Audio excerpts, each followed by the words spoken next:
بسم اللہ الرحمن الرحیم اجعلتم سقایۃ الحاج وعمارۃ المسجد الحرام کمن آمن باللہ والیوم الآخر وجاہد فی سبیل اللہ لا یستوون عند اللہ واللہ لا یہدی القوم الظالمین۔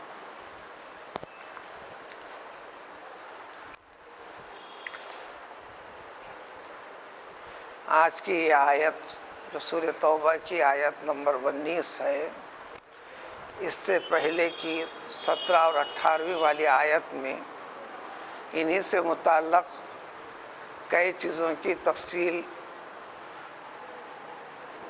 آئی تھی، جس کا ذکر بیان ہوا، جس میں یہ تھا کہ اللہ تعالیٰ کی مسجدیں توحید کی بنیاد پر خالصاً للہ معبود کی عبادت کی جانے والے مقامات، یعنی اللہ تعالیٰ کے گھر،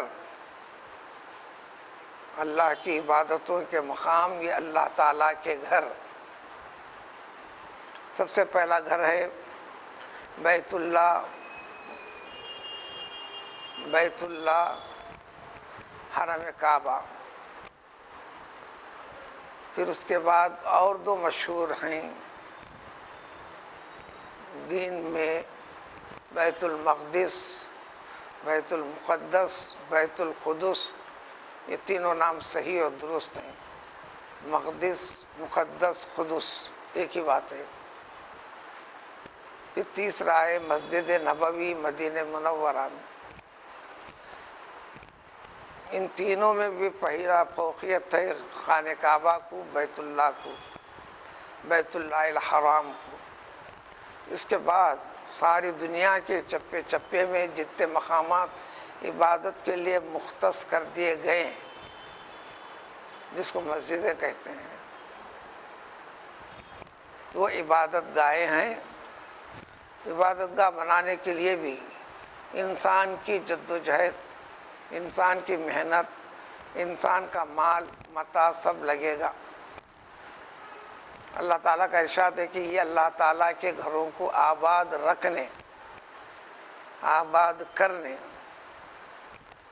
تعمیر ایک ضمنی چیز ہے جو شناخت اصل عبادت خانے کو ظاہر کرنے کے لیے ہے، لیکن اصل عبادت خانہ جس کو مسجد کہتے ہیں، چاہے چھوٹی ہو بڑی ہو، چاہے زمین کے کسی بھی حصے میں ہو دنیا کے، یہ اللہ تعالیٰ کا خالص گھر ہے۔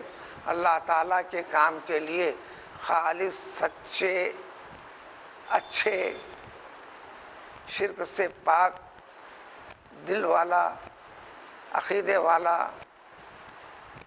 شرک سے پاک عمل کرنے والا بندوں کا کام ہے۔ تعمیر میں بھی ان کا حصہ لگنا ہے، پیسہ ان کا لگنا ہے، اس کے لیے جدوجہد ان کی کرنا ہے۔ اور یہ مساجد کو ہمیشہ آنے جانے والے، مساجد میں بیٹھ کر اللہ کی اطاعت و عبادت کرنے والے، اللہ کے کلام پاک کی تلاوت کرنے والے، اللہ کا ذکر کرنے والے، ان جیسی صفات اس عقیدے کے ساتھ کہ مرنے کے بعد اللہ کے روبرو پیش ہونا ہے، مرنے کے بعد اٹھائے جانے پر کامل یقین ہونا۔ اس کے ضمن میں بیسوں جتنے مسائل ہیں، یہ دو آیتوں کے تحت ہی آتے ہیں، جس کی بہت ساری تفصیلات تو ذکر نہیں کی گئیں۔ لیکن یہ آیتیں نازل ہو کر اللہ تعالیٰ نے کلام پاک کا حصہ قرار دے کر قیامت تک آنے والے انسانوں کے لیے، عام طور پر مسلمانوں کے لیے خاص طور پر واضح کر دیا گیا کہ انسان ایمان نہ لا کر یا جھوٹے ایمان کا دعویٰ کر کر توحید کے راستے پر قائم نہ رہ کر دنیاوی اعتبار سے بہت سارے اچھے نیک کام کرتا ہے۔ جب وہ اچھے کام کرتا ہے تو کام اچھے ہونے میں کوئی شک و شبہ نہیں۔ مسلمان سے ہٹ کر کوئی سائل کو دیتا ہے، اچھا کام ہے۔ بھوکے کی بھوک مٹاتا ہے، اچھا کام ہے۔ پیاسے کی پیاس بجھاتا ہے، اللہ اچھا کام ہے۔ کسی کی ضرورت پوری کر دیتا ہے، اچھا کام ہے۔ کوئی بیواؤں کے ساتھ مہربانی کرتا ہے، اچھا کام ہے، کوئی مسافروں کے ساتھ ہمدردی کرتا ہے، اچھا کام ہے، کوئی نابینا کو سیدھا راستہ بتا دیتا ہے، اچھا کام ہے،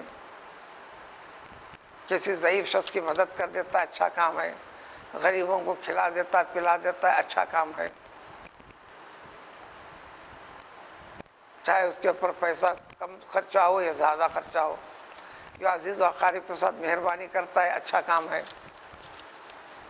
اولاد کے ساتھ مہربانی کرتا ہے، اچھا کام ہے۔ دین کے اندر یہ سارے کے سارے کام کرنے کا حکم ہے، تاکید ہے، ایمان کی بنیاد پر، آخرت کے عقیدے پر اللہ کا حکم ہے، اس کے حکم کی اتباع فرمانبرداری میں۔ تو یہ سارے کے سارے اچھے کام، اصل شرط بنیاد ایمان کی اگر ہو تو سارے کے سارے کام کے آئیں گے۔ جس پس منظر میں آیتیں نازل ہوئی تھیں، سب سے پہلا پس منظر تھا جنگ بدر میں مشرکین مکہ کی ایک بڑی جماعت جو 70 افراد کے آس پاس میں تھی، قیدی ہوئے تھے، خاندان، خونی رشتے، تعلقات کے اعتبار سے ادھر سے لڑنے والے، ادھر سے لڑنے والے، دنیاوی اعتبار سے تو سب ایک ہی تھے۔ رسول اکرم صلی اللہ علیہ وسلم سے لڑنے والے، رسول اکرم صلی اللہ علیہ وسلم کے خاندان سے تعلق رکھنے والے افراد بھی تھے، حتیٰ کہ آپ کے چچا بھی تھے، چچیرے بھائیاں بھی تھے، وغیرہ وغیرہ۔ جب ان کے ساتھ، ان قیدیوں کو ساتھ لان تان کیا گیا کہ تم لوگ پیغمبر علیہ الصلوۃ والسلام کے مقابل میں اتنی جرأت کیے، فلاں کیے، فلاں کیے، اور فلاں فلاں خرابیاں، جو توحید کا راستہ چھوڑ کر شرک کے راستے طریقے اختیار کرتے ہوئے عیب دلائے، آر دلائے، شرم محسوس کرنے لگوائے، تو اس وقت حضرت عباس خاص طور پر اور دیگر قیدی نے ایمان والوں سے، صحابہ سے کہا تھا، اور آج کی دنیا بھی کہتی ہے اور یہ سمجھتی ہے، غیر مسلم قومیں بھی اس کے اندر مختلف قسم کے کار خیر کرتے ہیں، کرنے کے پیچھے کچھ نہ کچھ ایک خاص فکر ہے، جس میں اپنے آپ کو نیک پاک باز سمجھنا اور بڑے سمجھنا، دینی اعتبار سے کرنے کا حکم تو ہے۔ تو اس وقت انہوں نے کہا تھا، ہمارے برائیوں کو تو گن رہے ہو، ہمارے برے کاموں کو تو بتا رہے ہو، کیا ہماری زندگی میں اچھے کام نہیں ہیں؟ اجے اچھے کام کی انتہا تو یہ ہے کہ ہم مکے کے اندر خانہ کعبہ کے متولی ہم ہیں۔ مشرکین مکہ کے قبضے میں تھا، متولی ہم ہیں، اس کی دیکھ بھال ہم کرتے ہیں۔ کیا دنیا میں اللہ کی کائنات میں اس سے بڑا نیک کام کوئی اور ہو سکتا ہے؟ اللہ کے گھر کا ارادہ کرنے والے حج کے ارادے سے، عمرے کے ارادے سے، زیارت کے ارادے سے ہم ان کی میزبانی کرتے ہیں، ان کے لیے پانی کا انتظام کرتے ہیں، ان کی خدمت کرتے ہیں، خانہ کعبہ کی بھی تعمیر و ترمیم کے اندر ہم حصہ لیتے ہیں، ہم اپنی جان سے بڑھ کر اس میں اپنا دل لگاتے ہیں۔ تو اللہ تعالیٰ نے فرمایا کہ سب کرتے ہیں، ٹھیک ہے، لیکن تمام کی یہ تمام چیزیں بے وزن، بغیر اہمیت والے ہو جاتے ہیں ایمان نہ ہونے کی وجہ سے۔ اسی کا ذکر آج کی آیت میں، ایسا کہنے والوں، سمجھنے والوں، کیا تم نے حجاج کو، حاجیوں کو، عمرہ کرنے والوں کو، خانہ کعبہ کے پاس آنے والوں کو پانی پلانے کی جو خدمت کی ہے، اس خدمت کو، اور مسجد حرام کی تعمیر و ترمیم اور اس کے ساتھ وہاں پر بیٹھنا، اس کو آباد رکھنا یا تعمیر کرنا، اس کام کو، یہ دو خدمتیں جو انہوں نے ذکر کیا تھا، یا اس جیسی کوئی بھی چیز انسان ذکر کر کر اگر ایمان نہ ہو، ایمان سے خالی ہو، اگر نیک سمجھتا ہے، نیکی جتاتا ہے، تو اللہ تعالیٰ کا اعلان ہے کہ وہ نیکی نہیں. تم ان دو خدمتوں کو کیا تم اس شخص کے مقابلے میں اس شخص کے برابر سمجھنے لگتے ہو؟ جو شخص یعنی جو لوگ اللہ پر یقین رکھتے ہیں وحدہ لا شریک کے نقطہ نظر سے، اللہ کو سب مانتے ہیں توحید کے طریقے سے، شرک سے ہٹ کر، اس کے کسی کام میں، نہ اس کی ذات میں نہ اس کی صفات میں. کائنات کے جتنے کام ہو رہے ہیں یہ صفت ہے، صفت یعنی کام.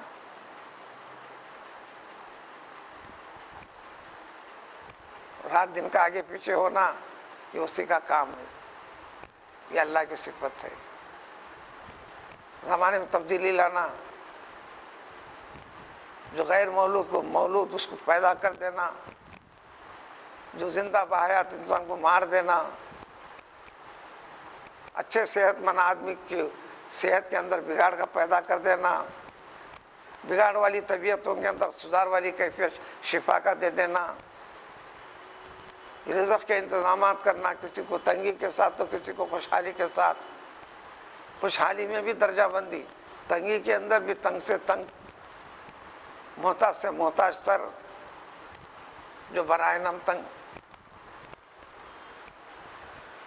تو کیا وہ شخص اللہ پر یقین رکھنے والے اور آخرت میں یہ سب کچھ کرتے ہیں کہ مرنے کے بعد اللہ تعالیٰ حساب و کتاب لے گا، ہر نیک عمل کا بدلہ دے گا، اس یقین کے اوپر، اس کے حکم کی بنیاد پر، اس عقیدے کے ساتھ جو کرتے ہیں، پھر مزید دین پر قائم رہنے کے لیے، دین کو آگے بڑھانے کے لیے، دین پر آنے والے فتنوں کو دور کرنے کے لیے، دین کے اوپر وار کرنے والوں کے، اس کا دفاع کرنے والوں کے لیے، اور بات حد سے آگے بڑھ جاتی ہے تو اپنی جان اور مال لگا کر جہاد کے عنوان سے آگے بڑھنے والے، یہ صفات رکھنے والے انسانوں کے برابر کیا تم اپنے آپ کو قرار دیتے ہو، سمجھتے ہو؟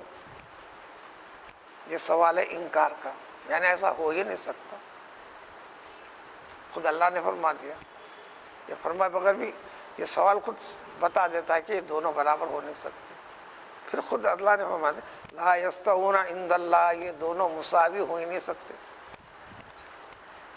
مساوی کا چربی لفظ ہے، اسی کی حالت ہے لا یستوون عند اللہ. لا یستوی واحد کی شکل، لا یستوون جمع کی شکل. ایسے تمام لوگ اللہ کے پاس درجے میں برابر ہو نہیں سکتے. تم کدھر وہ کدھر. واللہ لا یہدی القوم الظالمین. اگر اس فکر کے اندر اصلاح نہیں کرو گے، توبہ نہیں کرو گے، شرک سے باز نہیں آؤ گے، ایمان کا راستہ اختیار نہیں کرو گے، تو یہ سب سے بڑا ظلم ہے تمہارا. اس کا وبال خود کے اوپر ظلم ہو رہا. عام طور پر انسان کسی پہ ظلم کرتا ہے، یہ نافرمانی انسان خود اپنے اوپر ظلم کرتا ہے، چونکہ اس کا وبال اس کے اوپر آنے والا ہے. اللہ تعالیٰ تو عدل کرنے والا ہے، ظالم کو ظلم کا بدلہ دینا یہ عدل ہے. تو لہذا اتنی بڑی خدمت کرنے والے، ایسا سوچنے والے دونوں کیسے ہو سکتے ہیں؟ تو ان کا اجر کتنا بڑا ہے اللہ تعالیٰ خود ذریعہ وضاحت کرتے ہیں. یقیناً ایمان کے بعد ایمان پر قائم باقی رہتے ہوئے، اس کے تقاضوں کی تکمیل کرتے ہوئے اور کرنے کی غرض سے رکاوٹیں آنے کی صورت میں ترک وطن کر دیتے ہو. ایمان کو باقی رکھنے کے لیے ترک وطن کر دیتے ہو، ایمان کو عام کرنے کے لیے، ایمان اور دین اسلام کو پھیلانے کے لیے، اس کی حقیقت سمجھانے بتانے کے لیے وجاہدوا، خوب کوشش کرتے ہو، بدن سے، مال سے، جد و جہد سے، فکر سے، آخری صورت ہے جان سے. اللہ کی راہ میں بے اموال میں اپنے مال لگا کر، وانفسہم میں اپنی جان لگا کر. ان کے درجہ تمہیں کہاں سے مل سکتا ہے؟